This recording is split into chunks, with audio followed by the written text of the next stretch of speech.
परम पूजनीय वैष्णव वृंद, उपस्थित श्री श्री हरिकथा श्रवण पिपासु सकल भक्त वृंदे चरणे যথা যোগ্য প্রণাম জানিয়ে সকলের আশীর্বাদ প্রার্থনা করি। আজ 23শে মধুসূদন, 11ই বৈশাখ, 25শে এপ্রিল শনিবার। শ্রী শ্রী নিত্যানন্দ শক্তি শ্রী জাহ্নবা দেবী ও শ্রী শ্রী রাম শক্তি শ্রী শ্রী সীতা দেবীর আবির্ভাব এবং গৌর পার্ষদ শ্রী শ্রীল মধু পণ্ডিতের তিরোভাব, অনেকগুলো তিথি একসঙ্গে এই কেশব ব্রতের মধ্যে প্রকাশিত হয়েছে। আমি আগামী 25শে মধুসূদন, 13ই বৈশাখ, 27শে এপ্রিল সোমবার শ্রী শ্রী মোহিনী একাদশীর উপবাস। সেই মোহিনী একাদশীর উপবাস সম্বন্ধে আমি আপনাদের জানাতে চাচ্ছি কিছু। মোহিনী একাদশী কেন হলো এবং মোহিনীর একাদশী পালন করলে আমাদের কি লাভ হয়ে থাকে এবং মোহিনী একাদশী পালন না করলে আমাদের কি হয়, সেটা আমরা বিশেষভাবে আজকে জানব। তার পূর্বে এই একাদশী সোমবার এবং মঙ্গলবার, এই একাদশীর ব্রতের যে পারণ, সেই পারণ হচ্ছে পূর্বাহ্ন 9টা 27 মিনিটের মধ্যে এই মোহিনী ব্রতের যে একাদশীর পারণ, সেই পারণ করতে হবে। তো আপনারা সকলেই জানেন, ইতিপূর্বে আমি আপনাদের কাছে বলেছি, এই একাদশীর সমস্ত কিছু যুধিষ্ঠির মহারাজ ভগবান কৃষ্ণকে প্রশ্ন করছেন এবং ভগবান কৃষ্ণচন্দ্র সেই প্রশ্নের উত্তর দিচ্ছেন। তো আজকের দেখুন, যুধিষ্ঠির কহিলেন, হে জনার্দন, বৈশাখ মাসে শুক্লপক্ষিয়া একাদশীর নাম কি, কি ফল, কি বিধি, সে সমস্ত আমার নিকট বর্ণন করুন। তাহার প্রশ্নের উত্তরে ভগবান শ্রীকৃষ্ণ কহিলেন, হে রাজন, আপনি আমাকে যে প্রশ্ন করিলেন, পুরাকালে শ্রী রামচন্দ্র বশিষ্ঠের নিকট ইহাই প্রশ্ন করিয়াছিলেন। তিনি জিজ্ঞাসা করেছিলেন, হে ভগবান বশিষ্ঠদেব, ব্রত সমূহের মধ্যে একটি উত্তম ব্রতের কথা আমায় বলুন, যদ্বারা সমস্ত পাপ এবং সমস্ত সর্বদুঃখ বিনষ্ট হয়। হে মহামুনি, আমি সীতা বিরহজনিত বহু দুঃখ ভোগ করিয়া ভয়বশত আপনাকে ইহা জিজ্ঞাসা করিতেছি। এই কথা শ্রবণ করিয়া বশিষ্ঠদেব বলিলেন, হে রামচন্দ্র, তুমি উত্তম প্রশ্ন করিয়াছ। তোমার নাম গ্রহণেই মানব পবিত্র হইয়া থাকে। ভগবান শ্রী রামচন্দ্রের নাম গ্রহণ করলে মানুষ পবিত্র হয়ে যায়। তথাপিও জনহিতার্থে তোমার নিকট যে শ্রেষ্ঠ পবিত্র ব্রতের কথা বলিতেছি, বৈশাখ মাসের শুক্লপক্ষিয়া একাদশী মোহিনী নামে প্রসিদ্ধা। এই ব্রত প্রভাবে পাতকীগণ মোহজাল হইতে বিমুক্ত হইয়া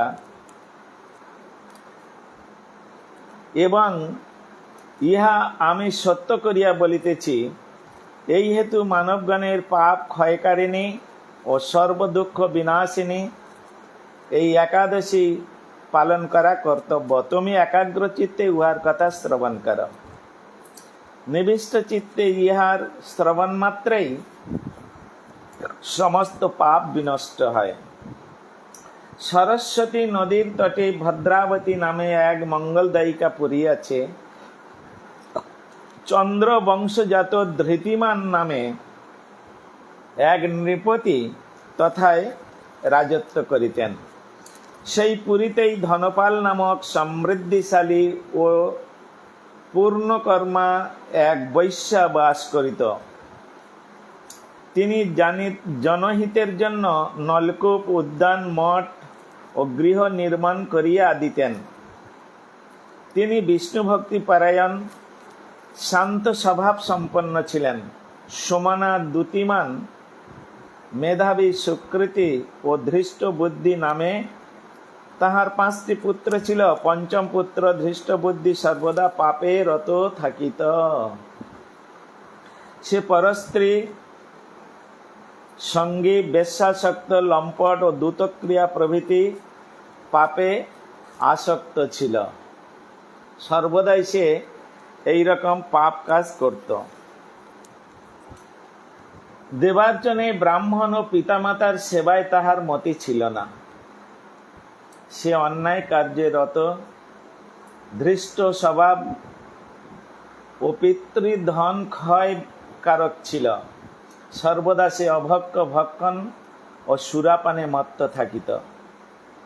বেশ্যার কণ্ঠে হস্ত দিয়া সে পথে পথে ভ্রমণ করিত। তাহার এই স্বভাব দর্শনে পিতা ক্রুদ্ধ হইয়া তাহাকে গৃহ হইতে বহিষ্কার করিয়া দিয়াছিলেন।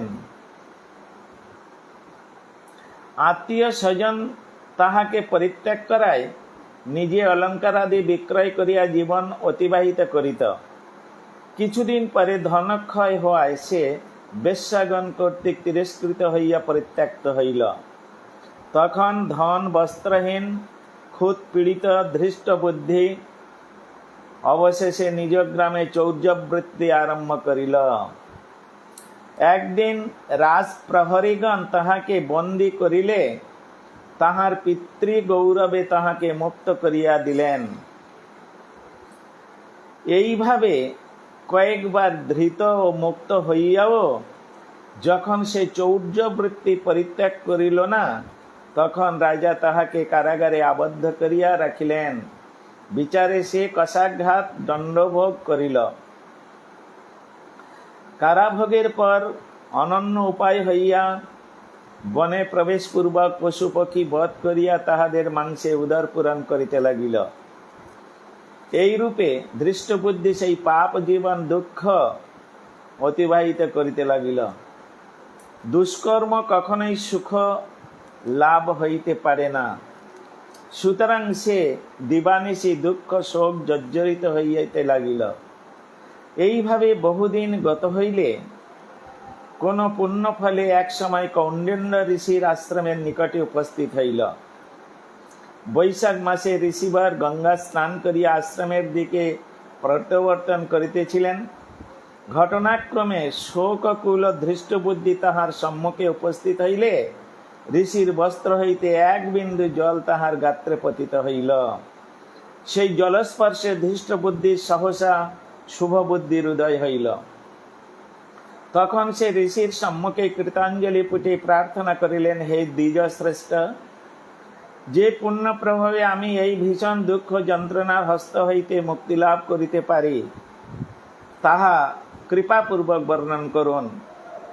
ঋষিবর বলিলেন, বৈশাখ মাসের শুক্লপক্ষে মোহিনী নামক যে প্রসিদ্ধ একাদশী আছে, তুমি সেই ব্রত পালন করো। এই ব্রতের ফলে মানবগণের বহু জন্মার্জিত মেরুতুল্য পাপ রাশি ক্ষয় হইয়া থাকে। মুনিবর বশিষ্ঠ বলিলেন, কৌণ্ডিন্য ঋষির বাক্য শ্রবণ করিয়া প্রসন্ন চিত্ত ধৃষ্ট বুদ্ধি সেই ব্রত পালন করিল। হে নৃপশ্রেষ্ঠ, রামচন্দ্র এই ব্রত পালনে যে নিষ্পাপ হইল, হে নৃপশ্রেষ্ঠ রামচন্দ্র, এই ব্রত পালনে সে নিষ্পাপ হইল। সে দিব্য দেহ ধারণ পূর্বক গৌড় পৃষ্ঠে আরোহণ করিয়া সর্ব উপদ্রব রহিত বৈকুণ্ঠ ধামে গমন করিল। ত্রিলোকে মোহিনী ব্রত অপেক্ষা ব্রত শ্রেষ্ঠ ব্রত নাই। যজ্ঞাদি তীর্থ স্নান দান ও এই ব্রতের 16 অংশের 1 অংশের তুল্য নহে। এই ব্রতকথার পঠন ও শ্রবণ হইতে গো সহস্র দানের ফল লাভ হইয়া থাকে। কুর্ম পুরাণে এই ব্রত মাহাত্ম্য বিশেষভাবে কথিত হইয়াছে। আজকের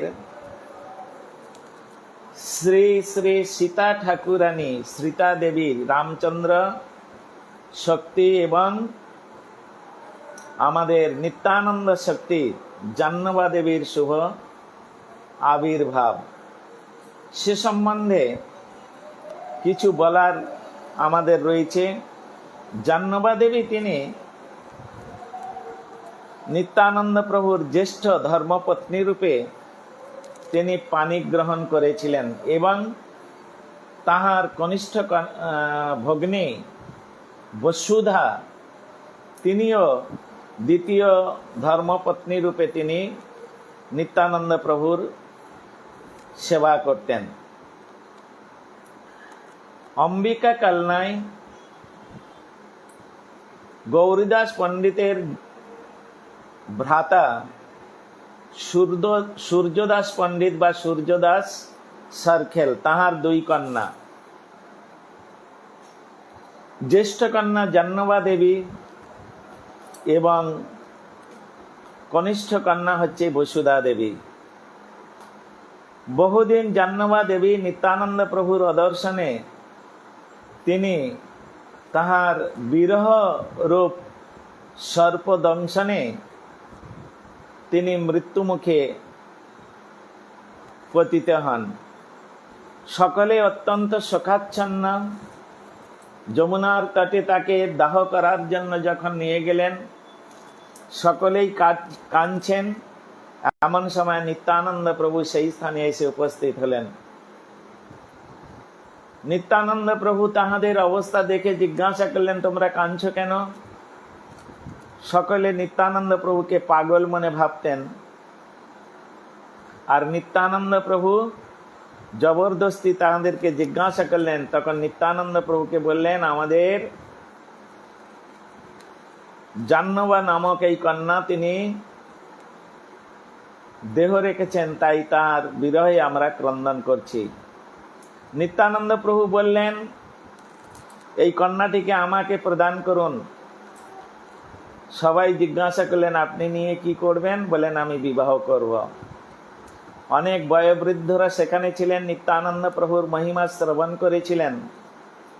তাই আজকের সেই নিত্যানন্দ প্রভুকে কন্যাটিকে দান করলেন। নিত্যানন্দ প্রভু সেই চিতার উপর থেকে কন্যাটিকে উঠিয়ে নিয়ে তার গলে বাঁধা ছিল, নানা রকম অলকা তিলকা করে সুসজ্জিত ছিল। তাকে নিয়ে অনেক দূরে নিয়ে গিয়ে আর নদীর তটে অর্থাৎ যমুনা নদী গঙ্গা নদীর তটে শয়ন করিয়ে দিলেন। আর গঙ্গা থেকে একটু জল নিয়ে তাকে ছড়িয়ে দিয়ে কানের কাছে কি একটু মন্ত্র বললেন। আর সঙ্গে সঙ্গে জাহ্নবা দেবী উঠে দাঁড়ালেন। 16 বর্ষীয়া কন্যা, পূর্ণ যৌবনা। তাহার গলে যে মাল্য ছিল, সেই মাল্যের দ্বারায় নিত্যানন্দ প্রভুকে তিনি বিবাহ করলেন এবং নিত্যানন্দ প্রভু তার গলে পুনরায় মাল্য প্রদান করে তাকে পানি গ্রহণ করলেন। এই সমস্ত দৃশ্য দেখে তথাকার সমস্ত নগরবাসীগণ তারা অত্যন্ত বিস্মিত এবং সূর্যদাস পণ্ডিত তিনি তাড়াতাড়ি করে নিত্যানন্দ প্রভুর চরণে পড়ে গিয়ে পুনরায় তাহাকে স্তবস্তুতি করে বাড়িতে নিয়ে আসলেন এবং কনিষ্ঠ কন্যার সঙ্গে তাকে বিবাহ দিলেন। আজ পর্যন্ত সেই নিত্যানন্দ প্রভুর বিবাহস্থলী অর্থাৎ নিত্যানন্দ বসুধার বিবাহস্থলী কালনাতে সূর্যদাস সার্কেলের বাড়িতে দৃশ্যমান। আপনারা গিয়ে সকলে দর্শন করবেন। পরবর্তীকালে এই জাহ্নবা মাতা তিনি নিত্যানন্দ প্রভুর আদেশে তিনি আচার্যত্ব করতেন। অনেক কথা বলার সময় এখন নেই। আমরা পরবর্তীকালে এই জাহ্নবা মাতার সম্বন্ধে আমরা বিশেষভাবে আলোচনা করব এবং সীতা দেবীর কথা আপনারা সকলেই জানেন, সে সম্বন্ধে আমরা আলোচনা করব। আজকের আমাদের সময় সংক্ষেপ হওয়ার জন্য আমি এখানে সংক্ষিপ্তভাবে তাহাদের গুণমহিমা একটু কীর্তন করে তাহাদের চরণে বাগরূপ পুষ্পাঞ্জলি অর্পণ করে আর তাহাদের কৃপা আশীর্বাদ মস্তকে ধারণ করে আমি এখানে আমার হরিকথার বিশ্রাম দিচ্ছি। বাঞ্ছা কল্পতরুভ্যশ্চ কৃপা সিন্ধুভ্যৈব চ পতিতানাং পাবনেভ্যো বৈষ্ণবেভ্যো নমো নমঃ। হইয়াছেন হইবেন প্রভুর যত দাস, সবার চরণবন্দ দন্তে করি ঘাস। নিতাই গৌর প্রেমানন্দে হরি হরি বল। বলো শ্রী জাহ্নবা মাতা কি।